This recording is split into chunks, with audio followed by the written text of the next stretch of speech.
Welcome to Seattle College's international programs and our show Conversations With, where we talk to people that help you understand how you too can be an international student in the United States and why Seattle Colleges should be your first choice. We'll talk to students and staff and agents and government folks, all kinds of people about what you can expect when you're getting ready to apply or travel here, what you'll experience while you're with us, and how it can all lead to an amazing life. Don't forget to check out the Seattle College's International Programs website at intl.seattlecolleges.edu, where you can find a treasure trove of information about the school, the programs here, and best of all, fill out and submit your application. Again, that's intl.seattlecolleges.edu. Hey everybody, welcome back to Seattle College's Conversations With. Coming to you from Crete, Greece. We are going to announce some upcoming dates for one of our regional reps, Johan Francois. So if you'd like to meet Johan, stay tuned at the end of this episode. We're going to be telling you where he is in Vietnam, Mongolia, and Taiwan, where you can track him down and learn more about Seattle Colleges. So stay tuned for that after the podcast. Hey everybody, it's Evan Fernalovich. Welcome back to Conversations With. I'm really excited about this episode because for the first time, we've invited an alumni. I mean, that's not totally accurate. Gina went to school. We have a couple staff members that went to Seattle Colleges, but you're the first non-staff member who's an alumni. So welcome, Sun, right? Sun. I just wanted to make sure I pronounced it correctly. Yeah. Well, welcome. How are you? I'm great. Happy to be here. Well, thanks for coming in. We really appreciate it. And we were talking before the camera started rolling, so I know you've got a lot of stuff to share. But we want to kind of walk our audience through your path. We talk about pathways, all the time when we talk to students. But you've already walked the path. So we want to inspire our students to show what's possible or what can happen. So let's go all the way back, if you don't mind, and just tell us, where you're from. Tell us maybe a little bit about your family, maybe, and then how you made the decision as a young person to leave Vietnam. He's from Vietnam. How you decided to leave and come study in the U.S. Okay. Wow. It's going to be a long story. Get a drink. So kind of interesting. So I'm originally from Vietnam. I left Vietnam when I was 16 to become an exchange student. How I left Vietnam was actually interesting.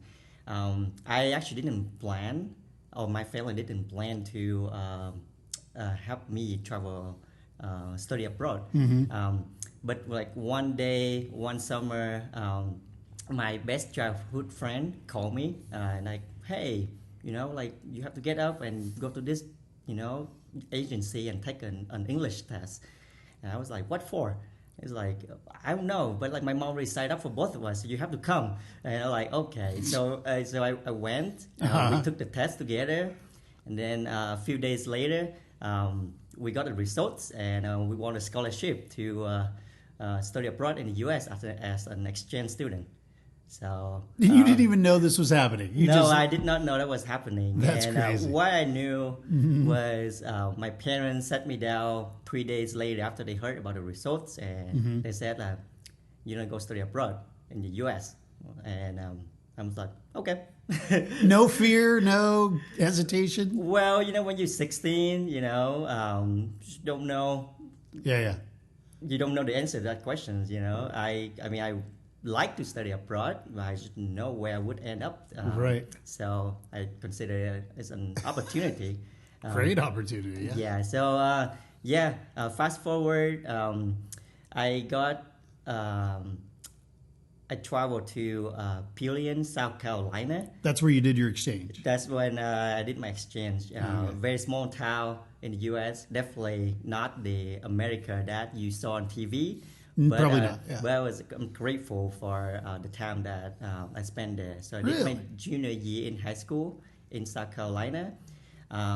Then I needed to complete my high school degree, I cannot go back to Vietnam because if I did, I have to retake 11th grade, Oh, which is junior sure. year.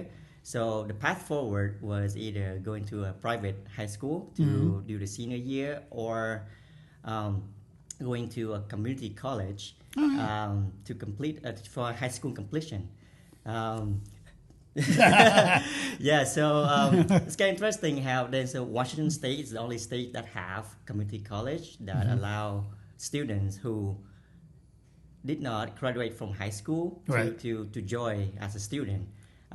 So then I ended up at Seattle Central Community College. So Well, that wait a was minute. How did you hear about it all the way in South Carolina, though? Like, who told you to go to Washington State? yeah, it was from a study abroad agency in Really? Vietnam. Yeah, we didn't know anything. We just know that we didn't have the money to go to private high school. Right, And it's expensive. We couldn't attend public high school in the U.S., so that's our only option.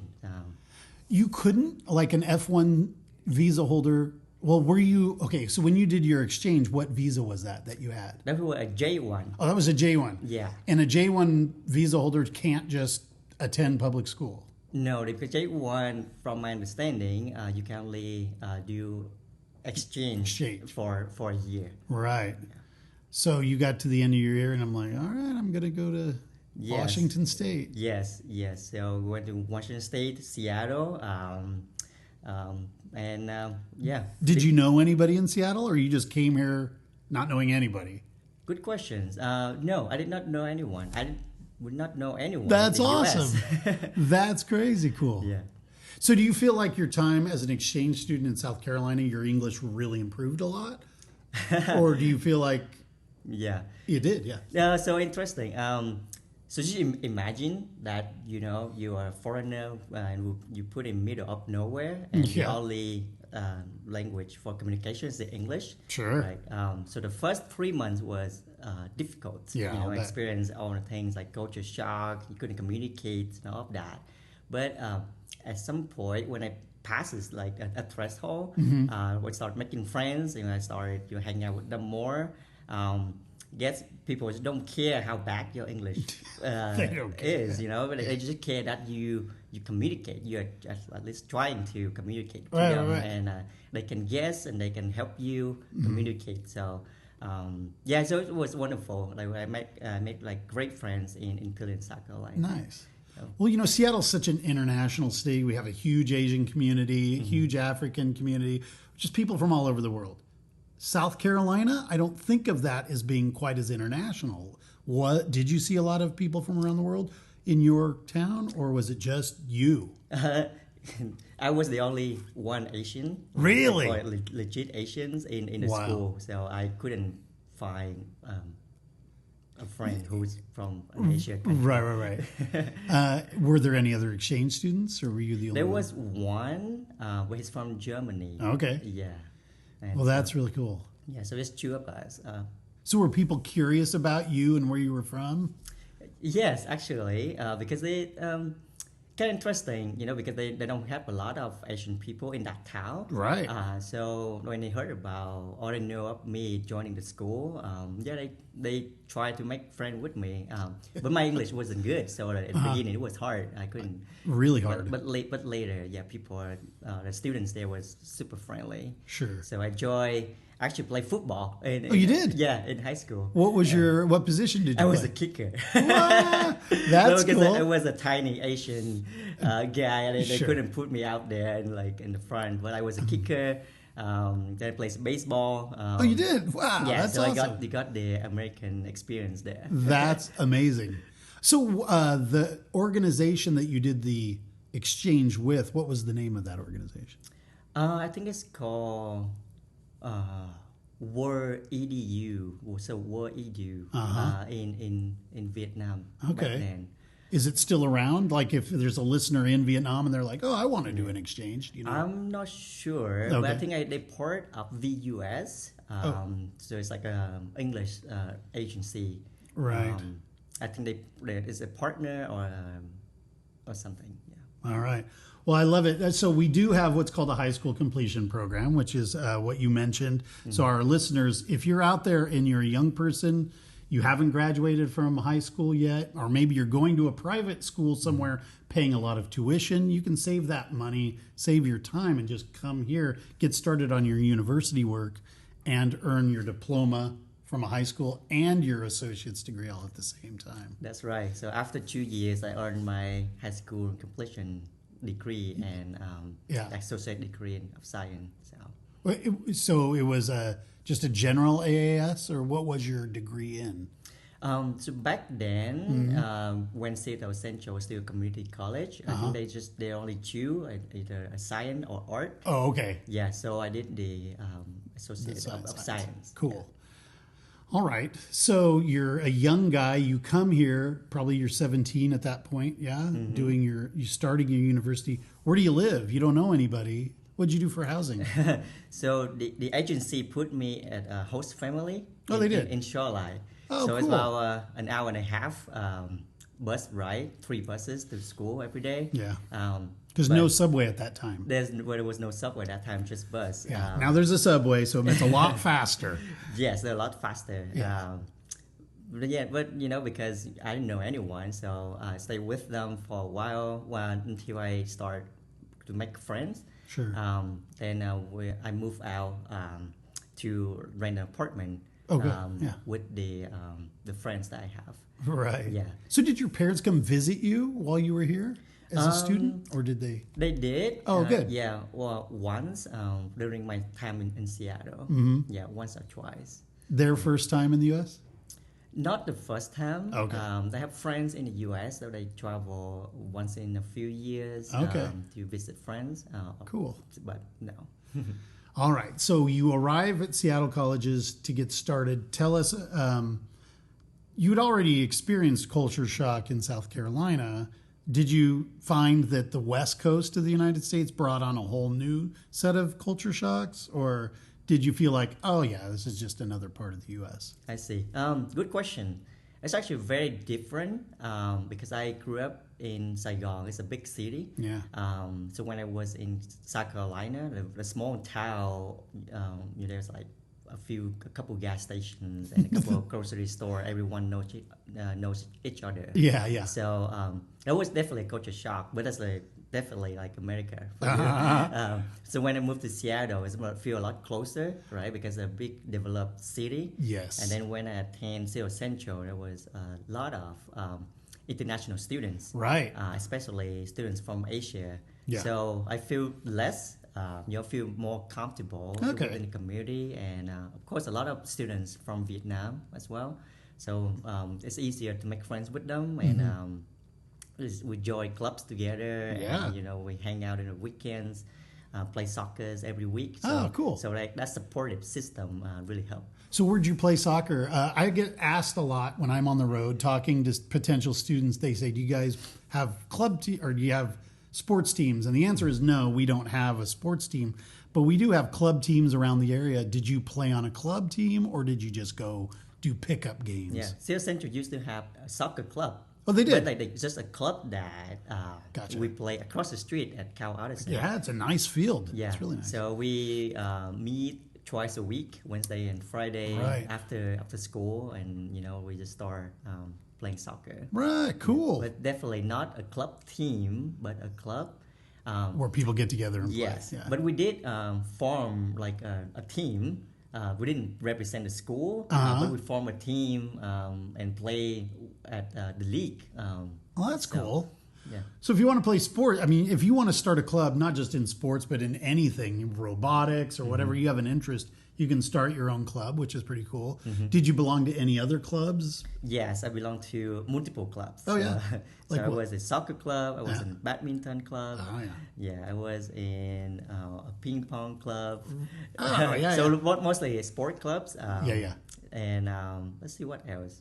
Yeah, I should have been in like more academic club, but I like sport a lot more. Yeah, me too. I'm a big sports guy. Yeah. Well, that's really cool. Okay, so let's talk about the academics for the 2 years that you're at Seattle colleges, or in this case, Seattle Central went back in the day. But How are your classes? How are the professors? Do you feel like you got a lot of attention? Or were the student to teacher ratios? Like, were there a lot of people in your classes or were the classes small? Tell us about your experience. Okay.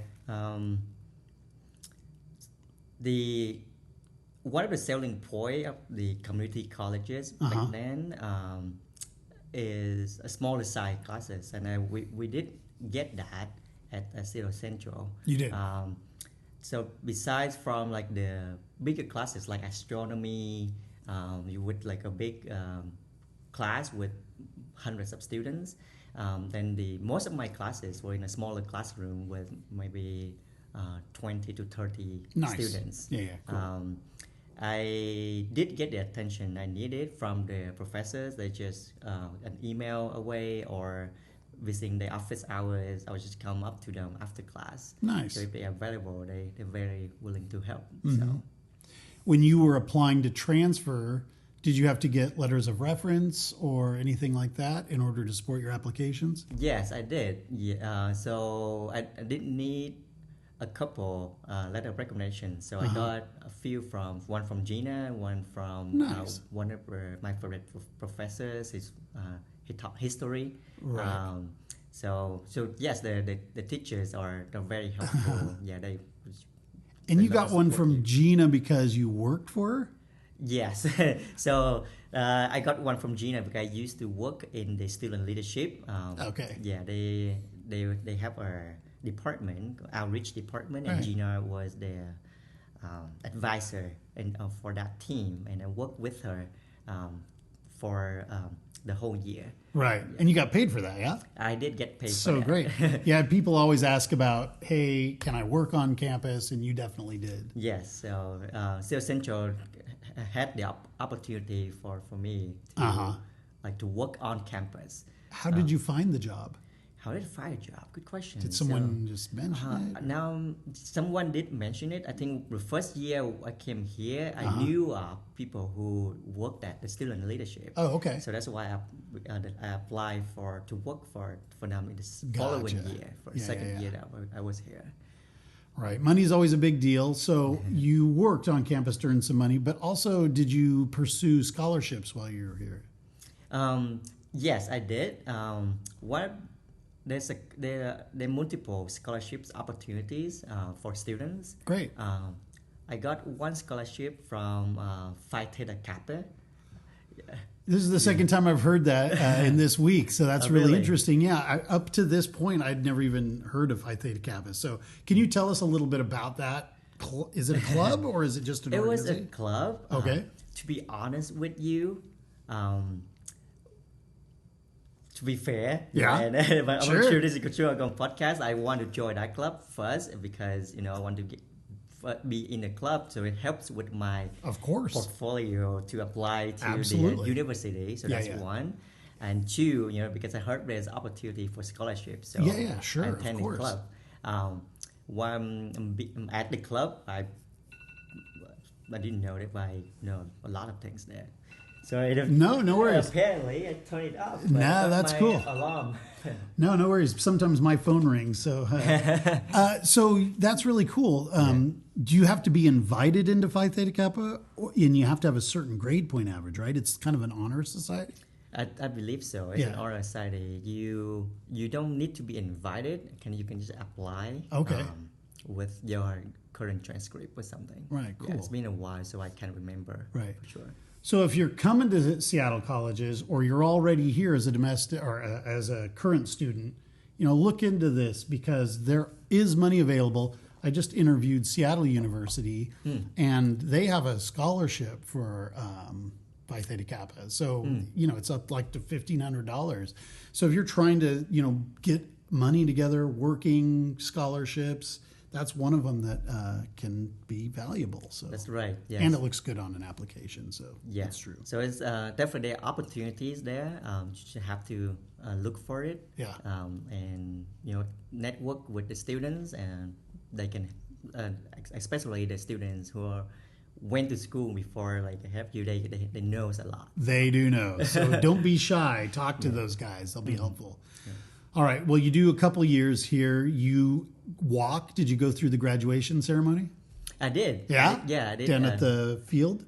No. Oh, where was it? Yeah, it was in the concert hall in downtown Seattle. Ah. The school was still small there. Interesting. Yeah, so I got my dad came and attended my graduation. So. That's really great. Yeah. Yeah, now they have it at Lumen Field. So No at way. and a huge group of people because it's students Okay. from North, South, Central all together Oh, I and all see. their families. Okay, well that's wonderful. It is really wonderful. Yeah, I was surprised at how cool it was. All right, so going back just a tiny bit, you get ready to transfer since you're an alumni. You had to go somewhere else to do your junior and senior year. At what point did you start preparing to apply to get ready to go to a second school? And did you talk to a number of schools, or did you go, no, I'm only going to this school? Yeah, good question. So, if I recall correctly, most of the universities they start accepting applications in the beginning of the year. So you usually like February or March. Right. So if when I apply for to transfer to different schools, I usually start the application in the fall. You'll get the letter of recommendations and you're filing the application themselves. Could take some time as well. Right. Yeah, and then after the Christmas break in January, that's when you sort of have everything ready to go. Yeah. I applied for 6 schools. Everyone's different because they cost money to apply for school as well. So pick the schools that you like the most, and Right. so you can make an informed decision. So I applied for UW, I applied for Seattle U, Georgia Tech, then University of North Carolina. So 6 schools in total to transfer. Right. Yeah, I got accepted to 3. All right, yeah, that's so, great. Yeah, so to 3 of them. Uh-huh. Then came the time I need to make a decision to like which school I should transfer to. Mm-hmm. I picked UW because it's in Seattle. So It's right down the road, yeah. Get to move. UW, you're talking about the Seattle campus, not Bothell or Tacoma. Yes, the Okay. University of Washington in Seattle. Right. Mm-hmm. Okay, so you start the process fairly early. Did you work with transfer advisors, or did you go to those campuses and do tours? How much research did you do? Both. Okay. Yeah, for UW and Seattle U, then I went to campus. Cool. And to get the advising office in UW. Right. But here at the international office in Seoul Central, like they help with the class preparation. So like here are the courses that you can take and that's transferable to the university. So Gotcha. so they were very helpful. So when you went to UW, did everything you took here transfer? Most of them. Most of them. Yeah, about 90% of Wow, that's great. courses. Yeah.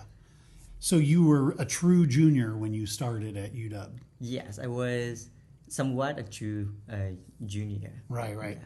So when you moved to UW, did you have to go through another orientation when you got there? Did they have a transfer student orientation or international student orientation? Mm-hmm. They have an international orientations that they put a lot of new students together. Yeah. So fun fact, that's where I met my wife. Oh, you did at UW? at the orientation. So So she was an international student. she was an international student. Started out as a freshman. From where? Where is she from? She from Vietnam. Oh, she's from Vietnam. Yeah, too. but Okay. she went to high school in Hawaii, and then she moved to Seattle for university. Oh man, moving from Hawaii to Seattle, that would be different. Yeah. Wow, that's really cool. So you did 2 years, and when you finished your 2 years at the UW, what was your degree in? Oh, actually, my time at UW didn't work out. Oh, it didn't work out. It didn't work out. So what I wanted to do was to pursue a degree in computer science. Yeah. I attended UW, but I did not get into the computer science program at UW. Yeah. So my hope was if I continue applying, I might get a chance to get in. So I apply 2 more times, so like 3 times in total. I did not get in. So you're there 3 quarters. Yes, I was at 3 quarters. So you're taking quite a bit of classes, spending a good amount of money to go to school there, and then you never got into the computer science department. No, I never got into the computer science department. But fortunately, I had a backup plan. What was your backup plan? My backup plan was transfer again to Okay. the Georgia Tech. So, Georgia Tech on the other side of the other country. side of country. Wow. Yes. So yeah, fortunately that the school still accept my applications because I was accepted the previous year. So I was able to transfer to Georgia Tech and complete my degree in computer science. Wow. So did your girlfriend go with you to Georgia Tech, or did she stay here? No, we actually got disconnected Okay. when I moved to Atlanta, Georgia. When I finished my degree in Atlanta, I moved back to Seattle for work, and we reconnected and Okay. just go from there. Very cool. So Georgia Tech, I don't meet too many people that go to school there. How was your experience? What was it like? Oh, it's a wonderful school. Especially for students in STEM, in science, technology, and Yeah. math. It's a wonderful school. I love my time there. There are big populations of international students. Big school, yeah. As well. Make friends, and also did the same thing here. Enjoy the club, still play soccer, and make friends. Cool. And just Did you get scholarships to go? Did they give you a transfer scholarship or anything like that? no, there was a scholarship at Georgia Tech.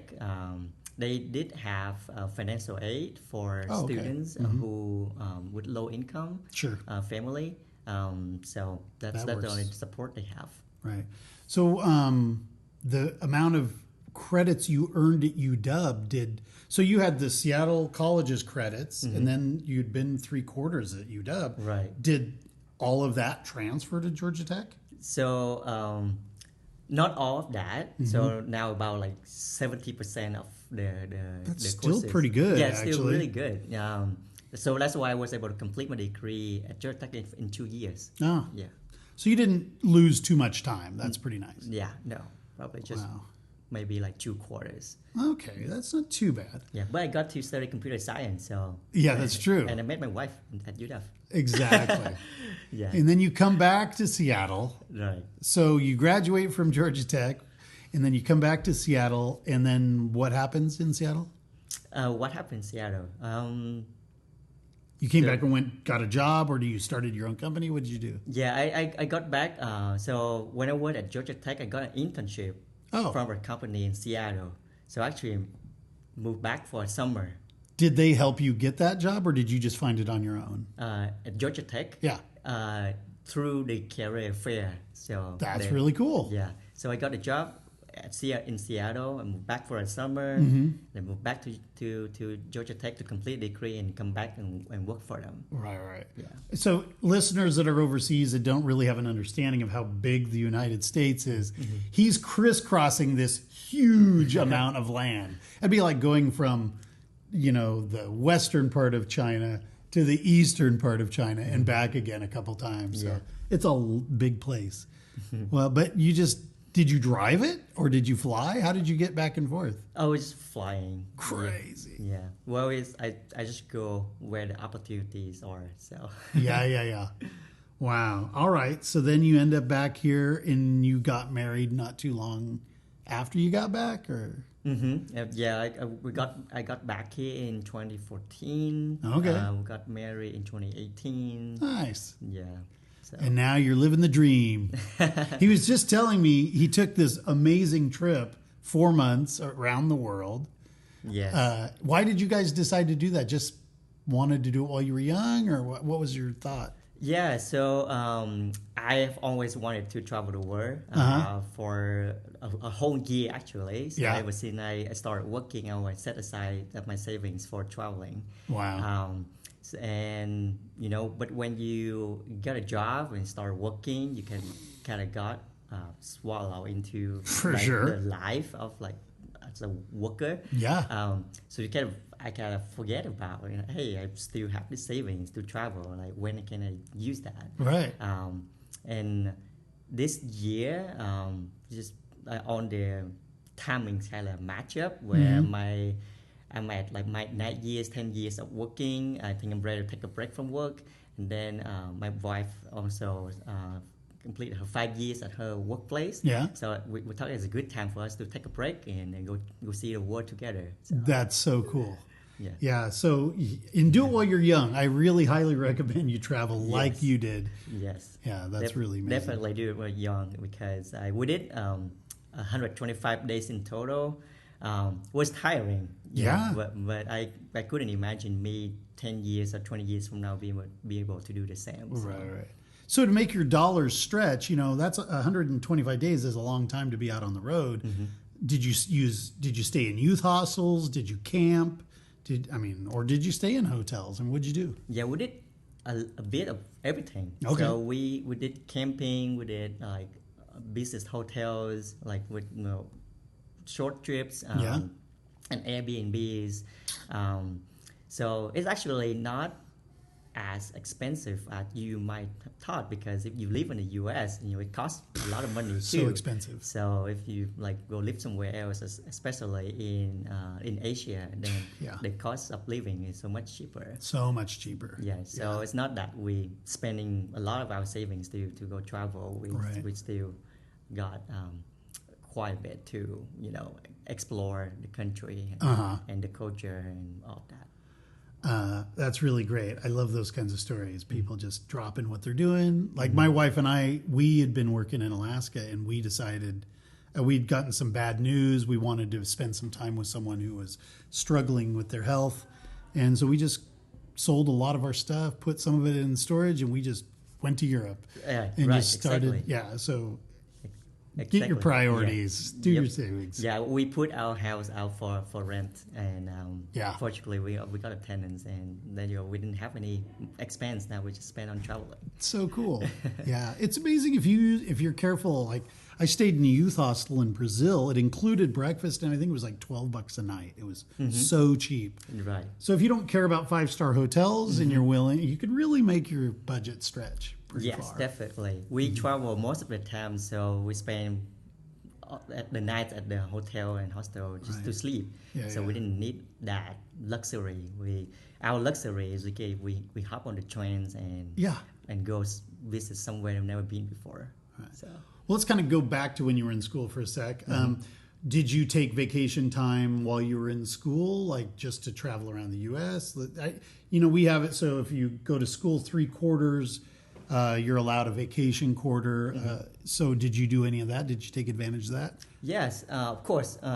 So for short breaks, we usually did road trip to the Orange Coast. We rode down to California. Yeah, cool. So for short trips, for longer trips, we travel to New York, D.C., Did you go to Canada at all? Did you cross the border north? Good question. No, I did not cross the border when I was a student, because I was a little worried that, it's when you cross the border and you get back in an I-20 F1 visa, it's maybe annoying, Sure, I get it. Yeah. So we didn't travel across the border, but travel around the U.S. a lot. Yeah. For bigger break, we traveled to like Orlando. You went a lot of places. You've probably seen more of the U.S. than a lot of people have seen. That's pretty cool. Yeah, I love traveling. So every time we hear about this, hey, there's a break and we need to do something, and we go. Right. Especially when you're young, you still got the energy to do that. Yeah. Well, I'm thinking back over your time as a student. What do you think your biggest mistake was? Like something you thought you had it all together, and then all of a sudden you were like, oh man, I wish I would have done that differently. So, I'm a rock climber, so sometimes I'll read books or articles about people that fell and got injured, because you can learn a lot from other people's failures. So like what happened along the way that you wish you had done different, and maybe our listeners can learn from your experience? Wow, it's a tough question. That is a tough question. Yeah. So looking back, at the time when I was at UW, I kept thinking that my biggest mistake was attending UW, Oh, right? Because like I couldn't get into computer science. It was right. miserable, like at the university. Uh-huh. And then 10 years later, when how life took you, like no, that wasn't a mistake, right? It Yeah. was just something. So I think that, but I mean, for me, that's very fortunate story. But if let's say if I had to go back and with the knowledge that I know at the time, Yeah. I wouldn't choose to attend the University of Washington. Right. I could have make a more informed decision to attend Georgia Tech because I knew that I wanted a degree in computer science. Sure. And why would I attend a school that didn't give me, Right, didn't right. offer that to me? So that's one of the thing I would consider a mistake at that time. Sure. I sure. don't really consider it a mistake now because how my life ended up when I Right, met right. my wife there. So Yeah, no, for sure. Yeah, that's fate, right? I Yeah. mean, no, that's really cool. I mean, we do as much educational planning as we can, but you never know what's going to happen. But, right. Yeah, definitely. And talk to the advisor. They're really helpful on helping you to make your decisions if you don't know Right. what which school to go to, whether it's financial decision or whether it's the decision for the program that you wanted, or just because you want to stay local. So those decisions, if you just talk to somebody. I think I kept a lot to myself back then. I didn't share it with anyone, so I didn't get any advice. Or all the decisions I made was my decision. right. But I think, going back, if I open up and talk more to like the friends and the advisors, I may be able to get a more informed, information. It's a good answer. Yeah. Which kind of brings us, because we're at the end of this series, this show, we could probably talk for hours, but I got to wrap it up. So it kind of brings us to, so you may, related to like, what advice would you give to people back in your region, anywhere in Southeast Asia maybe, or I mean any part of the world really, people that are thinking about coming to the United States to study, or maybe they're considering Seattle colleges, or maybe they don't necessarily consider Seattle colleges, but they're just thinking about, what is a community college? Should I even bother with a community college, or should I just go straight to university? I mean, whatever you want to give advice on, maybe you can share your wisdom now that you've been through it all. Yeah, for sure. So let's see. I think number one thing, as an international student, when you travel to a different country or stay abroad, you definitely want to strengthen your English skills. Yeah. Because communication is super important. Right. Yes, you can get away with meeting people from your own country in the U.S., but you need to start make friends with other people, other students in other countries as well. So strengthening your English skill. When you do that, join clubs, join organizations. Yeah. To network, make more friends, build a good supportive system. So you have people who you can talk to. You have friends who you can hang out with, Yeah. and you can build a life at the university that you like better. Because through that, through the network, you get more opportunities like jobs. For sure, yeah. Jobs or just good advice from students who walked the path before. So that definitely. That's probably the final thing I wanted to touch on is, let's say if you have a goal to that you want to travel to study abroad in the US and you want to stay here, then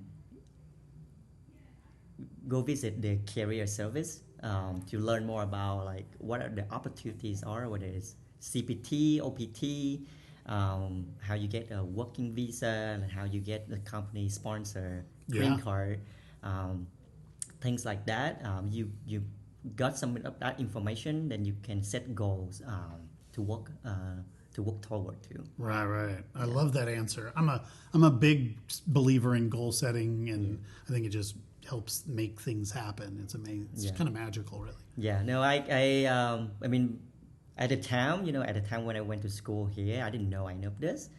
So I just speak from experience because, the network of friends who I made with at student leadership, I actually met them during my travel trip. Oh. So the alumni who went to Seattle Central before, we lost contact in years. Then I was able to stay connected with them through Facebook. I called them out, and they took me. They traveled with me. Cool. Yeah, one of a friend traveled with me around Thailand together. Wow, that's so great. Yeah. So that was just wonderful. Uh-huh. Yeah, and yeah, for goal setting, now I just met my 5 years of my green card, so I'm about to become a U.S. citizen after Well, welcome to 16 the US. years. So So cool. Well, we're glad to have you. We're really glad you're here. So grateful that you came to Seattle Colleges and had that experience.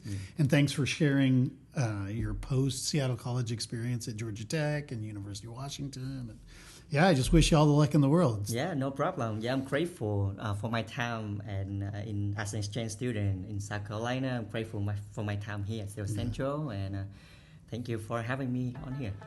Our pleasure. Thanks so much. That's the end of this show. Thanks for tuning in.